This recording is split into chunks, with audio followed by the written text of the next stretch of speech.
Merci. Caroline Janvier. Merci, Madame la Présidente. Monsieur le Vice-président Fayol, je vous remercie, comme l'ensemble de mes collègues, pour votre présence aujourd'hui parmi nous, présence permise par la technologie dont je vais parler. Je souhaiterais savoir quelle analyse fait la BEI sur finalement la capacité de synergie entre deux priorités de la Commission von der Leyen et de la Banque dont vous êtes vice-président, à savoir l'environnement et le numérique. En effet, l'actualité récente et notamment la crise sanitaire nous l'a rappelé, la digitalisation de l'économie est à l'ordre du jour de tous les États européens et les PME que vous suivez en particulier et qui représentent 99,9% des entreprises de l'Union européenne doivent à leur tour être en mesure de renforcer à la fois le télétravail et l'usage des outils numériques pour monter en puissance. En parallèle de cela, la question climatique est la première priorité des citoyens européens. C'est le cas également en France, les élections municipales l'ont rappelé de manière très frappante. C'est également la vôtre.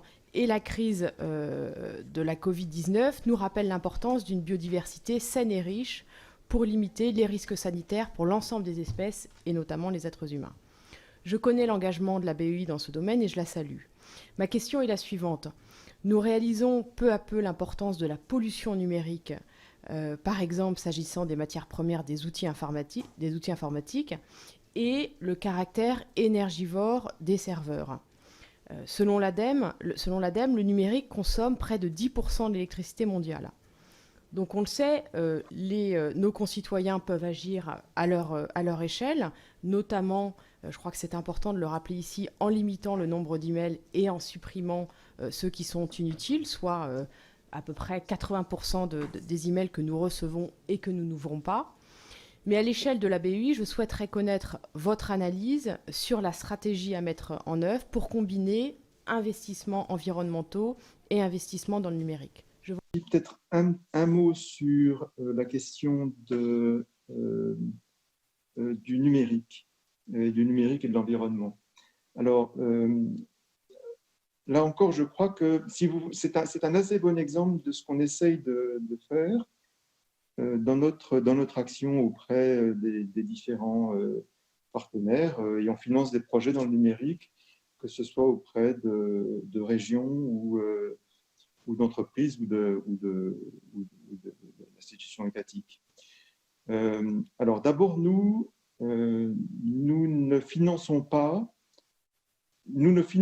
des infrastructures dans le domaine du numérique que dans les secteurs où, par exemple, dans les zones qu'on appelle moins denses. Parce que nous pensons qu'il n'y a pas besoin de la BEI pour financer les infrastructures numériques en région parisienne ou dans les grandes villes. En revanche, lorsqu'on est dans des zones moins denses, et bien souvent, les financeurs sont moins présents. Et nous pouvons aider à ce moment-là à contribuer à trouver des financements pour financer des projets comme cela. Et puis, donc ça c'est la première chose. Et puis la deuxième chose sur l'aspect environnement, bon, vous savez, je crois qu'il y a aussi il y a un aspect qui est très juste hein, sur le réchauffement climatique qui est lié aux infrastructures numériques.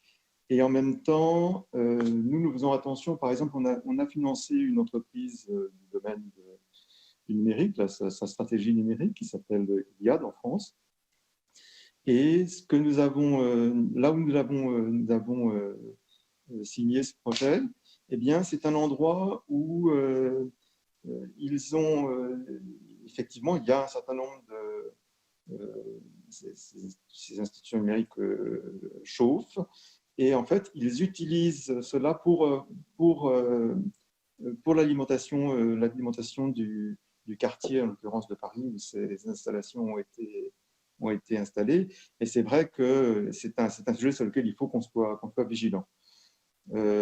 Alors, d'un point de vue plus global, moi, je serais plus plus prudent parce que, je vais vous donner un exemple, on a financé en Alsace une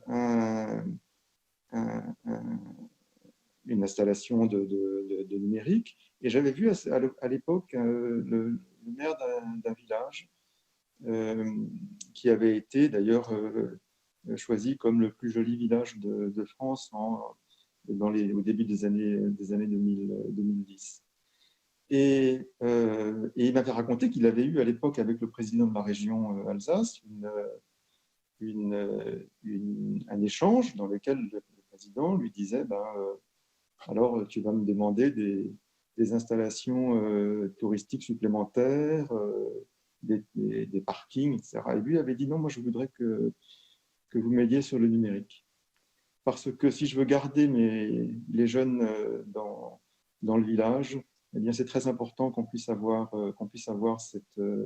cette augmentation de la présence numérique. Et je crois que ça aussi, c'est quelque chose qu'il faut qu'on ait au cœur de notre mission dans les territoires. Et nous, en tout cas, on sera toujours là pour accompagner le développement des territoires. On le fait auprès des grandes institutions publiques comme la Caisse des dépôts, qui notamment finance beaucoup. Alors, c'est des montants qui sont très importants, mais dans lesquels nous apportons nos concours pour que la Caisse des dépôts puisse financer les collectivités territoriales avec, bien entendu, les ressources du groupe Caisse des dépôts. Mais on le fait aussi avec BPI France dans le domaine de l'investissement des entreprises. On a beaucoup développé au cours des dernières années le logement, les investissements en faveur du logement social et notamment de la rénovation thermique des logements sociaux et des logements intermédiaires avec CDC Habitat ou avec d'autres institutions. Et donc, on essaye toujours de voir quelle est la valeur ajoutée qu'on peut avoir. Mais je crois que notre souhait, c'est vraiment que l'Europe puisse montrer que sur les sujets climatiques, eh bien, l'Europe est vraiment à la pointe de ce qui se fait de mieux. Et moi, je ne pense pas qu'il faille opposer ces investissements en faveur du climat et l'emploi. Je pense au contraire que beaucoup de ces investissements sont des investissements qui à la fois sont très, très riches en emploi, notamment tout ce qui est l'efficacité énergétique comporte des investissements qui sont très riches en emploi, mais aussi je pense que l'innovation est aussi ce qui permettra d'obtenir les performances climatiques auxquelles nous nous sommes engagés en Europe, et que cette innovation aussi, c'est la source de la compétitivité de l'Europe de demain. Et donc, je pense que ça n'est pas contradictoire. Après, même si c'est un changement considérable de passer de 25% à 50% d'action climat dans notre institution, il restera bien sûr, on continuera à financer des infrastructures, des PME et d'autres projets